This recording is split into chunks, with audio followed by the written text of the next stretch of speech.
Hello everyone, this is Priyanshu Ranjan, MBBS first professional year, IGIMS Patna. In this video, we are going to discuss about the UG MSc Bihar NEET counselling 2022।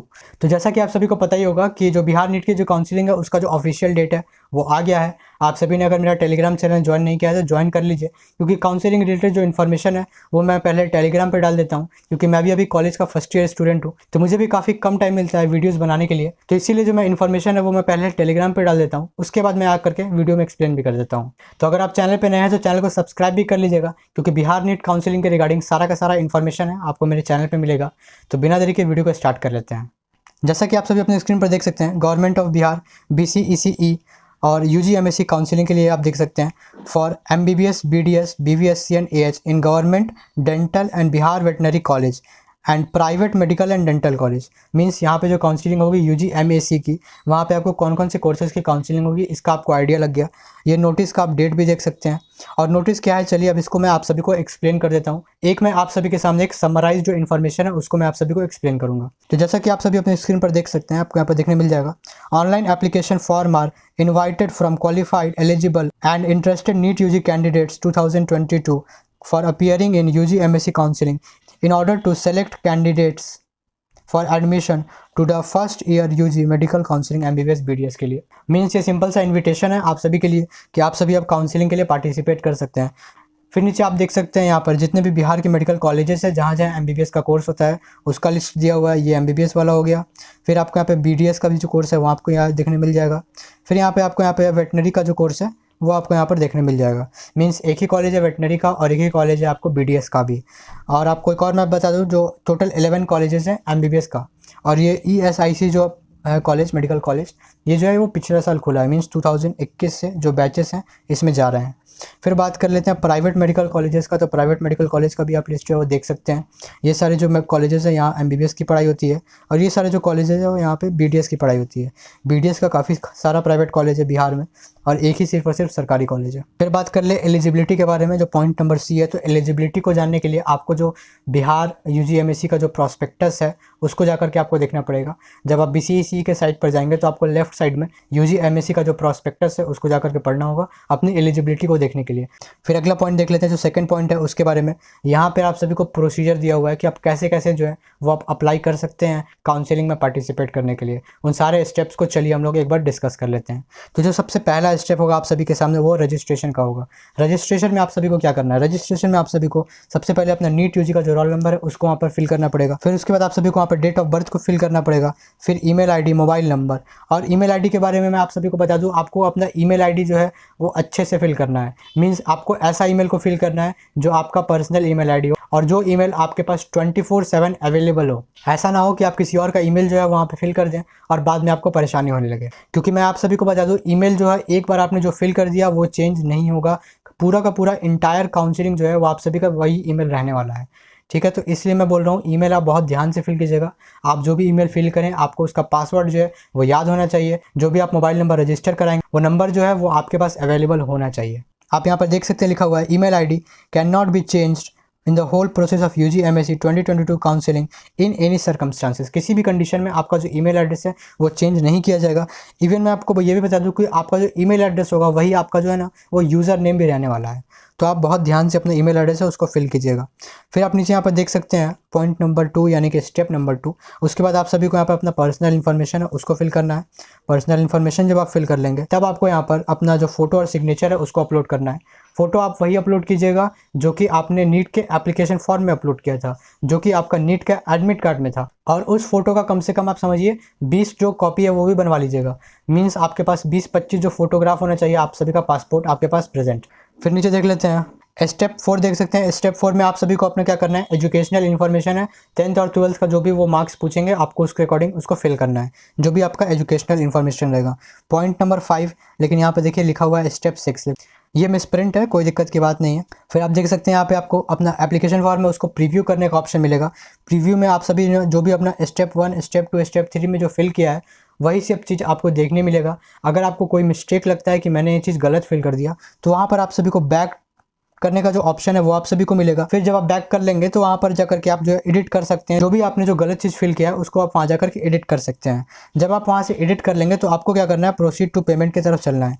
Payment का मैं आप सभी को बता दूं, fee structure अलग अलग है। मीन्स आप एक टेबुलर फॉर्मेट में आप देख सकते हैं कि जो काउंसलिंग फ़ी है वो अलग अलग कैटेगरी के लिए अलग अलग है। मीन्स जनरल, EWS, BC और EBC का जो काउंसलिंग फ़ी है वो 1200 है, और गवर्नमेंट मेडिकल कॉलेज के लिए जो SC, ST और DQ का जो फ़ी है वो सिर्फ और सिर्फ 600 है। ठीक है, और बाकी सारे कॉलेजेस के लिए फिर से जो है वो 1200 ही है। सारे कैटेगरी का सेम है। फिर नीचे आप देख सकते हैं कि यहाँ पर आप सभी को सिक्योरिटी डिपॉजिट करने के लिए भी है, वो आपको अमाउंट यहाँ पे दिया हुआ है। हमारे समय का मैं बात कर लूँ तो हमारे समय जो BCEC है यहाँ पर कोई भी सिक्योरिटी डिपॉजिट नहीं लगता था। मैंने कोई भी सिक्योरिटी डिपॉजिट जो है वो नहीं दिया था जब मैं काउंसलिंग जब पिछले साल करवा रहा था। तो यहाँ पे आप देख सकते हैं कि जो अनरिजर्व कैटेगरी है और जो SC, ST, PWD का जो कैटेगरी है वो दोनों को लगभग हर केस में सेम फ़ी देना है। आप यहाँ पे देख सकते हैं कि दोनों का जो फ़ी है वो क्या है, वो सेम है। सबसे पहले बात कर लेते हैं, अगर आपको गवर्नमेंट मेडिकल, डेंटल या वेटनरी कॉलेज चाहिए तो आप सभी को 10,000 का जो सिक्योरिटी डिपॉजिट है वो दोनों कैटेगरी को देना है। प्राइवेट मेडिकल कॉलेज के लिए 2 लाख लगेंगे, प्राइवेट डेंटल कॉलेज के लिए 50,000 लगेगा, और ऐसा ही करके आप देख सकते हैं कि किस कॉलेज का कितना कितना लग रहा है। आप उसके अकॉर्डिंग जो है अपना जो फ़ी पे कर सकते हैं। साथ में आप अपना रैंक भी दिखेगा कि आपके रैंक पे आप क्या चीज़ के लिए एलिजिबल हैं, उसके अकॉर्डिंग ही आप जो है वो फ़ी को पे कीजिएगा। ये जो फ़ी अभी आप जो पे करेंगे वो टोटली रिफंडेबल है, और ऊपर जो मैंने अभी 1200 का जो फ़ी दिखाया था आप सभी को वो पूरा का पूरा नॉन रिफंडेबल है। मीन्स आपको जो 10,000 है ये वापस मिलेगा, ऐसा यहाँ पे BCEC के वेबसाइट में लिखा हुआ है। तो आप ये जो पेमेंट करेंगे ये आप कर सकते हैं credit card, debit card, net banking और UPI के थ्रू। फिर आपको जो लास्ट स्टेप है वो आपको स्टेप 8 मिलेगा। उस स्टेप में आप सभी को जो फॉर्म फिल करेंगे उसका आपका 2 पार्ट मिलेगा, पार्ट A और पार्ट B। उस पार्ट A और पार्ट B को आप सभी को डाउनलोड करना है। डाउनलोड करने के बाद आप सभी को उसको जाकर के ड्राइव पर जाकर के सेव कर लेना है, क्योंकि जब आप सभी की जो ऑफलाइन रिपोर्टिंग होगी उस समय जो है वो काफ़ी ज़्यादा इंपॉर्टेंट रोल प्ले करेगा। आप सभी को जो है उसको सबमिट भी करना है अपनी ऑफलाइन काउंसलिंग के समय। ठीक है, तो उसको आप जाकर के ड्राइव पर सेव कर लीजिएगा या किसी को भी आप ईमेल कर दीजिएगा। मैं मोबाइल में रखने इसलिए नहीं बोल रहा हूँ कि अगर आपका मोबाइल रीसेट हो गया गलती से तो वो जो पार्ट A और पार्ट B आपके फॉर्म का है वो आपका डिलीट हो जाएगा। इसीलिए मैं बोल रहा हूँ आप सभी ईमेल कर लीजिएगा या फिर आप ड्राइव पर सेव कर लीजिएगा। फिर नीचे बात कर लेते हैं। नीचे आप देख सकते हैं यहाँ पे आपको लिखा हुआ है नोट में भी, hard copy of part A and part B not to be send to board office but instead is to be made available at the time of counselling. आप यहाँ पे आप देख सकते हैं। साथ में आप ये भी देखेंगे कि UG MSc की जो ID है आपको आपके पार्ट A और पार्ट B के फॉर्म है उस पर आपको देखने मिलेगी। ठीक है, फिर मैं कुछ इंपॉर्टेंट पॉइंट्स है उसको भी डिस्कस कर लेता हूँ। जैसे कि अगर आप सभी का कभी ट्रांजैक्शन फंस जाता है, मीन्स आपने अपने तरफ से पे कर दिया, आपके अकाउंट से मनी जो है वो डिडक्ट कर गया।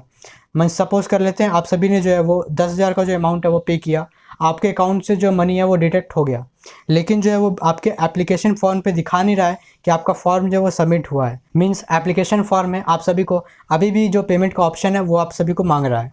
तो आपको इस केस में क्या करना है, आपको इस केस में फिर से रीपेमेंट करना है, और जो आपका जो अमाउंट डिडक्ट हुआ था पिछला पेमेंट का वो आप सभी के पास 7 से 8 दिन जो बैंकिंग डेज होता है उसमें आप सभी के पास वापस आ जाएगा, ऐसा यहाँ पर लिखा हुआ है। जैसे कि आप देख सकते हैं, in this case candidates are advised not to wait for payment upgradation, instead repayment of counselling fee वहाँ पर आप सभी को करना है।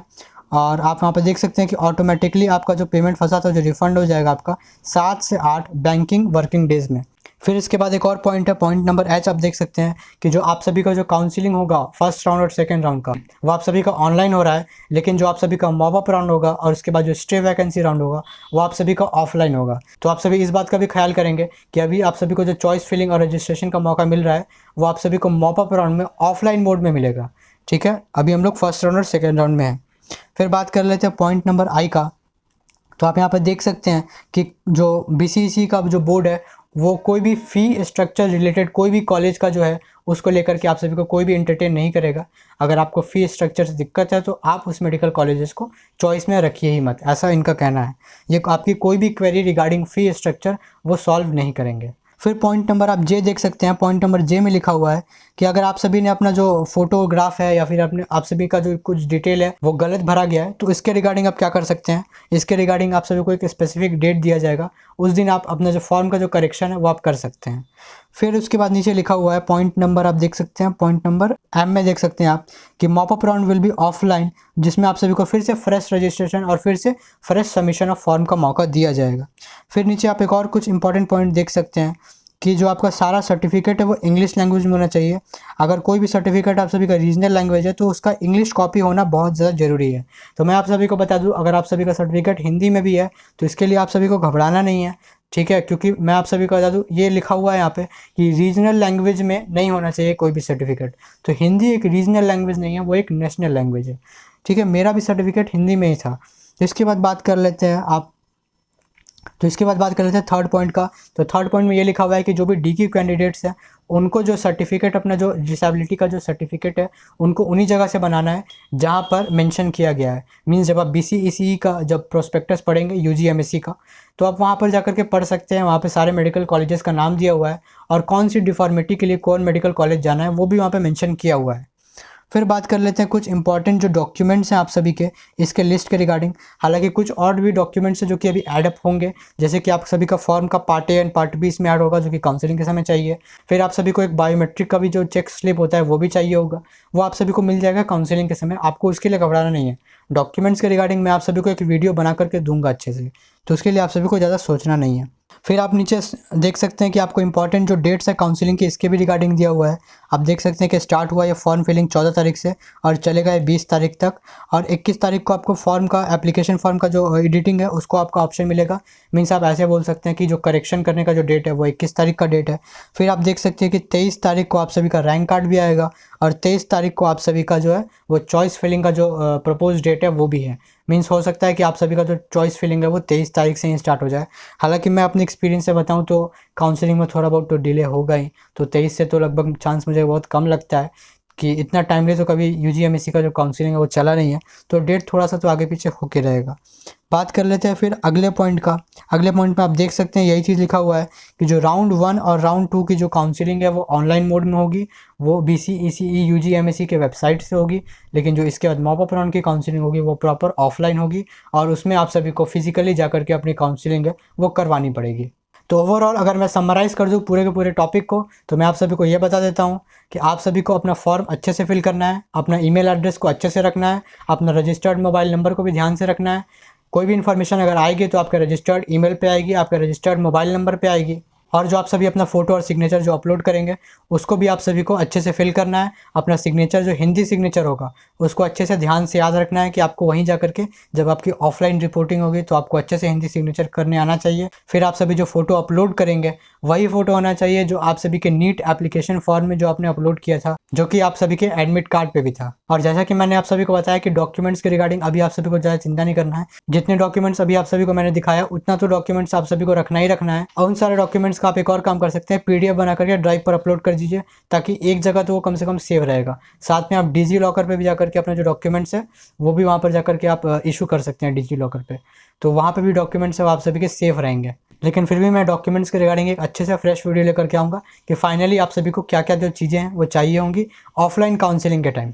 तो वीडियो अगर इन्फॉर्मेटिव लगा हो तो चैनल को सब्सक्राइब करना मत भूलिएगा। आपका एक सब्सक्राइब और एक लाइक मुझे काफ़ी मोटिवेट करता है आप सभी के लिए और इन्फॉर्मेटिव वीडियोज़ लाने के लिए। मिलते हैं अगले वीडियो में, तब तक के लिए stay safe, stay healthy. Thank you so much guys.